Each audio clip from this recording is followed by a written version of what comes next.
अभी पिट रहा है ईरान, लेकिन इसी ईरान ने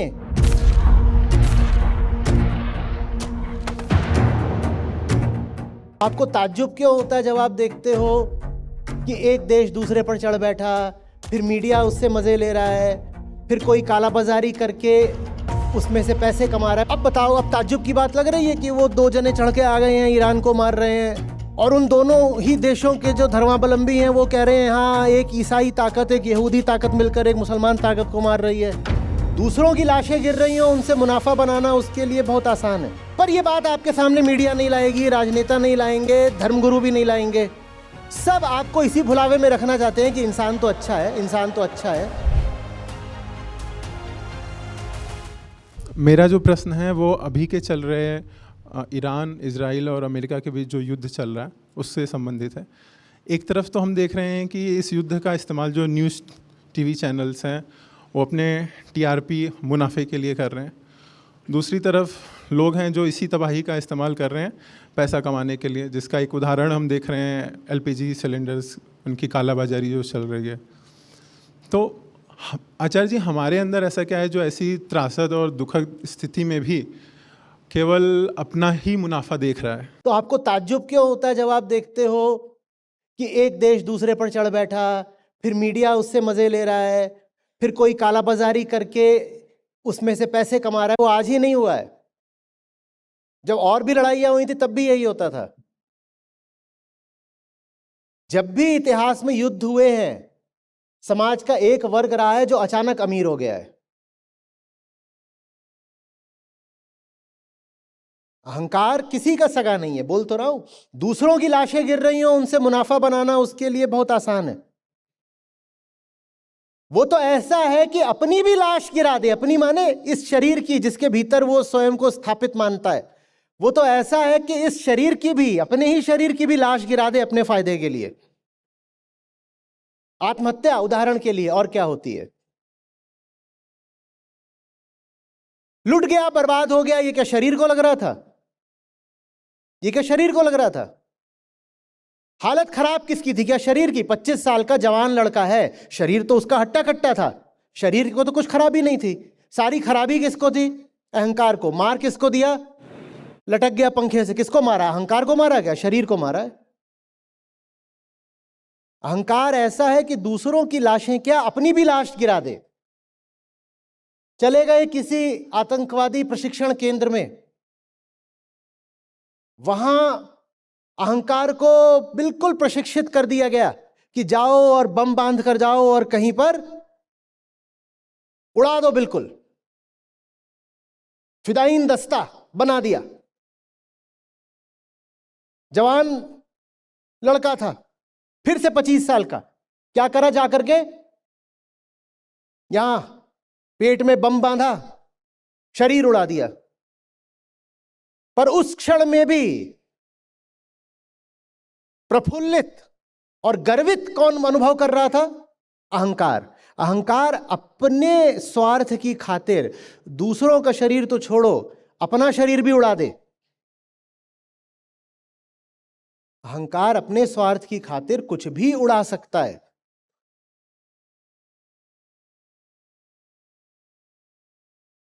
आदमी अच्छा होता है, मूलभूत रूप से तो हम सभी अच्छे हैं। अरे इंसानियत भी कोई चीज होती है। हम किसी धर्म को नहीं मानते, हम तो मानवता को मानते हैं। इससे बड़ी मूर्खता की बात नहीं होती कोई। मानवता माने क्या होता है? मानव भी एक जानवर है, बस, और कुछ नहीं है। मानवता माने पशुता। न हिंदू बनेगा न मुसलमान बनेगा, इंसान की औलाद है, इंसान बनेगा। बेवकूफी भरी और अर्थहीन बात है ये। धर्म होता ही इसीलिए है कि ये जो मां के गर्भ से जानवर निकला है, इसको इंसान बनाया जा सके। तुम उसको छोड़ दो जंगल में, देखो क्या होता है उसका।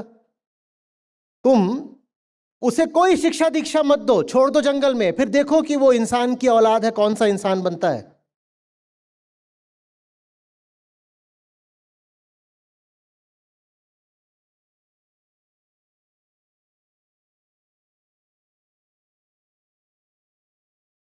आपको ताज्जुब इस बात का है कि अहंकार इतना हिंसक कैसे हो जाता है, और मुझे ताज्जुब इस बात का है कि आपको ताज्जुब क्यों हो रहा है। इसमें ताज्जुब की क्या बात है? मैं बताता हूं अब ताज्जुब की क्या बात है। यहां से असली मुद्दा शुरू होता है। यहां से ताज्जुब की यह बात है कि हमने अपने आप को पट्टी पढ़ा रखी है कि हम भी अच्छे लोग हैं, हमारे आसपास भी अच्छे लोग हैं। नहीं, ऐसा नहीं है। मुझे माफ करिएगा, 2 दिन के लिए आपके शहर आया और कड़वी बात बोल रहा हूं, हम बहुत बुरे लोग हैं। हम बहुत बुरे लोग हैं, हर एक व्यक्ति। हम बुरे ना होते तो धर्म की, अध्यात्म की शिक्षा की हमें कोई जरूरत ना होती।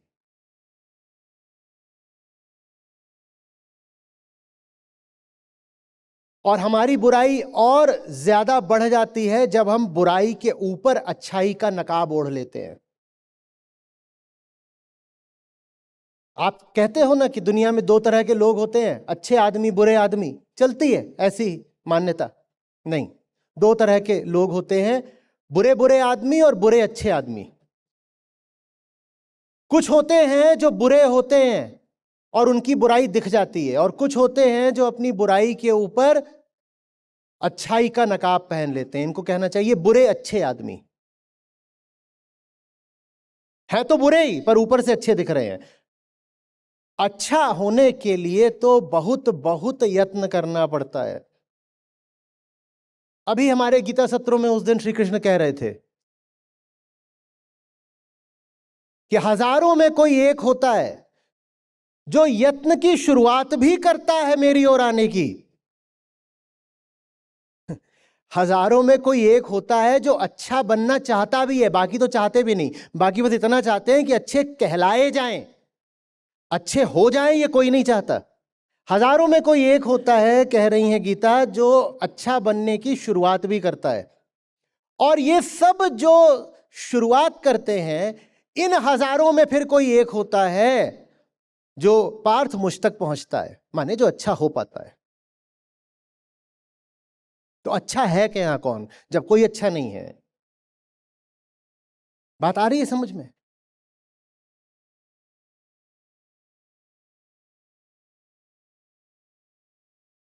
उसकी मूल वृत्ति खुद को बचाने की है। उसे जो भी चाहिए कि नहीं चाहिए, बाकी सब चीजें एक तरफ। पहली चीज यह है कि मैं कायम रहूं, आत्मरक्षा, सेल्फ प्रिजर्वेशन।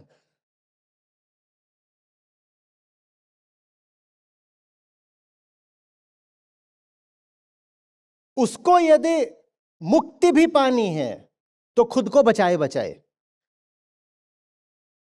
उसको यदि मुक्ति भी पानी है तो खुद को बचाए बचाए। और खुद को बचाना माने किसको बचाना? अपनी बुराई को बचाना। तो बुराई मिट कैसे जाएगी इंसान की? क्योंकि इंसान बुरा ही पैदा होता है और उसकी पहली टेंडेंसी, सबसे फंडामेंटल टेंडेंसी होती है अपनी बुराई को बचाकर रखने की। बुराई मिट कैसे जाएगी? हजारों में कोई एक होता है जिसको यह ख्याल भी आता है कि मैं बुरा हूं, मुझे ये बुराई हटानी है। और जिन जिन हजारों में से किसी एक को यह ख्याल आता है, ऐसे जब 1000 मिल जाते हैं, उनमें कोई एक होता है जो बुराई हटाने में सफल हो पाता है।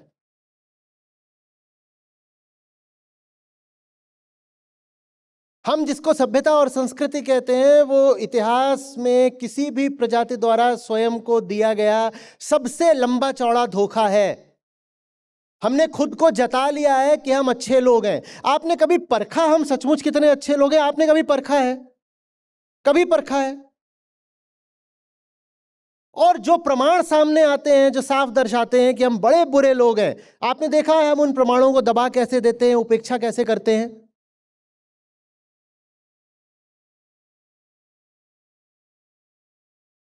आपके ही शहर में मार्च के महीने में औसत तापमान इस साल कितना है और ऐतिहासिक रूप से कितना रहा है, आपको पता है?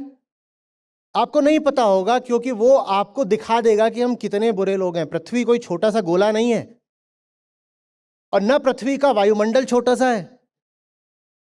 पर इस एक प्रजाति ने पूरी पृथ्वी खा ली। पूरे वायुमंडल को बदल कर रख दिया।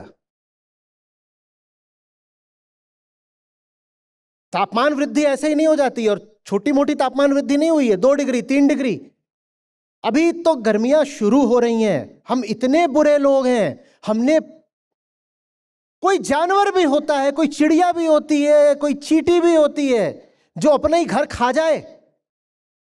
हम इतने बुरे लोग हैं, हम अपना ही घर खा गए, और वो भी तब जबकि वो घर हमारा निजी घर नहीं था, वो हमारा साझा घर था।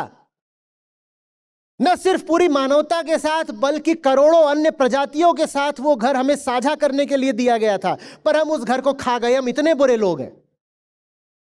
पर यह बात आपके सामने मीडिया नहीं लाएगी, राजनेता नहीं लाएंगे, धर्मगुरु भी नहीं लाएंगे। सब आपको इसी भुलावे में रखना चाहते हैं कि इंसान तो अच्छा है, इंसान तो अच्छा है।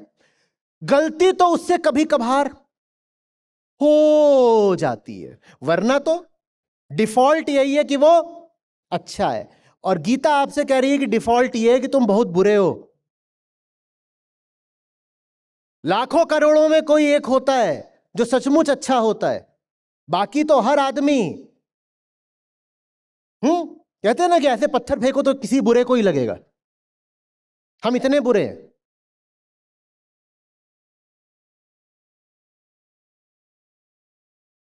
अब बताओ, अब ताज्जुब की बात लग रही है कि वो 2 जने चढ़ के आ गए हैं, ईरान को मार रहे हैं, और उन दोनों ही देशों के जो धर्मावलंबी हैं वो कह रहे हैं हाँ, एक ईसाई ताकत, एक यहूदी ताकत मिलकर एक मुसलमान ताकत को मार रही है। और वहां जितने मुसलमान हैं वो कुछ दिन पहले तक वो अपनी हुकूमत गिराने को तैयार बैठे थे। वहां 3 साल से विद्रोह चल रहा है, युवाओं द्वारा, महिलाओं द्वारा खूब वहां पर विद्रोह का झंडा बुलंद है। लेकिन अब अमेरिका का आक्रमण हो गया है तो कह रहे हैं नहीं, अब हम राष्ट्रवादी हो गए, अब हम आपस में एक हैं, और हमारे जो साझे दुश्मन हैं वो ये हैं, ईसाई और यहूदी। और बताया जा रहा है कि ये सब कुछ किया जा रहा है अंतरराष्ट्रीय सुरक्षा के नाम पर। जियोपॉलिटिकल स्टेबिलिटी भी तो लानी है।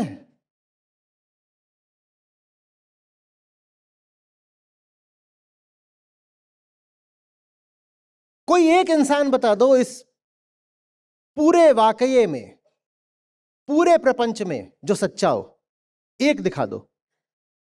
हर आदमी अपने अपने तल पर अपनी सामर्थ्य, अपनी औकात मुताबिक जितना ज्यादा से ज्यादा झूठ बोल सकता है बोल रहा है, छल कर सकता है कर रहा है।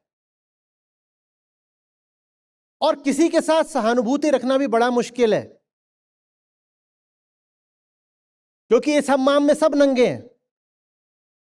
अभी पिट रहा है ईरान, लेकिन इसी ईरान ने सीरिया, लेबनान, ओमान, न जाने कितने जगहों पर आतंकवादी गुट खड़े कर रखे थे, अपने ही देश के लोगों को दबा रखा था। तो लगता तो है कि गलत हो रहा है ईरान के साथ, पर ईरान का साथ देना भी मुश्किल है, क्योंकि तुम कौन से दूध के धुले हो। उधर इजराइल को देखो तो वहां दिखाई पड़ता है, बात तो सही है, हमास उनके ऊपर चढ़ाया था, वो कुछ नहीं कर रहे थे, आकर के उनके हजारे लोगों को मार दिया। पर फिर देखो कि इजराइल ने क्या करा है, तो फिर कहते हो कि इजराइल से ज्यादा बुरा तो फिलिस्तीन के साथ हुआ है। यहां सच्चा कौन है ये तो बताओ। और उसके बाद आप कहते हो अरे अरे अरे, दुनिया कितनी बुरी है, कितना अजीब हो गया। अजीब ये हो गया कि आप दुनिया को अच्छा मान रहे थे, और आपकी मजबूरी है दुनिया को अच्छा मानना, क्योंकि दुनिया को अच्छा नहीं मानोगे तो आपको विद्रोह करना पड़ेगा। आप भली भांति जानते हो कि हर रिश्ते में व्यापार है और समझौता है। आप भली भांति जानते हो कि जिनके साथ आप मुस्कुरा कर मिल रहे हो, कुछ सीमाएं, कुछ रेखाएं आप लांघ दो, वही आपका गला पकड़ लेंगे। हाँ या ना? हाँ या ना? जिनके साथ सबसे आत्मीय और अंतरंग रिश्ते हैं, कुछ बातें, कुछ चर्चाएं आप भी उनके साथ नहीं कर सकते। कि कर सकते हो? आप बहुत अच्छे से जानते हो कि घर पर भी कौन से मुद्दे अगर आपने छेड़ दिए तो घर बिखर जाएगा। हम ऐसे लोग हैं और फिर हम अपने आप को अच्छा आदमी बोलते हैं। हमारे तो रिश्ते भी लेन देन पर बने होते हैं, कोई रिश्ता नहीं है जिसमें लेन देन ना चल रहा हो। और लेना थोड़ा ज्यादा कर दो, देने से रिश्ता अभी गिर जाएगा। और दोनों ही पक्ष ये सोच रहे होते हैं कि हम तो ज्यादा ही ले रहे हैं दूसरे से, इसीलिए रिश्ता चल भी रहा है। दोनों इतने मूर्ख हैं कि सोच रहे हैं कि हम सामने वाले को मूर्ख बना रहे हैं। माया हंस रही है, कह रही है ना तू उसको मूर्ख बना रहा है, वो तुझे बना रहा है, मैं दोनों को बना रही हूं।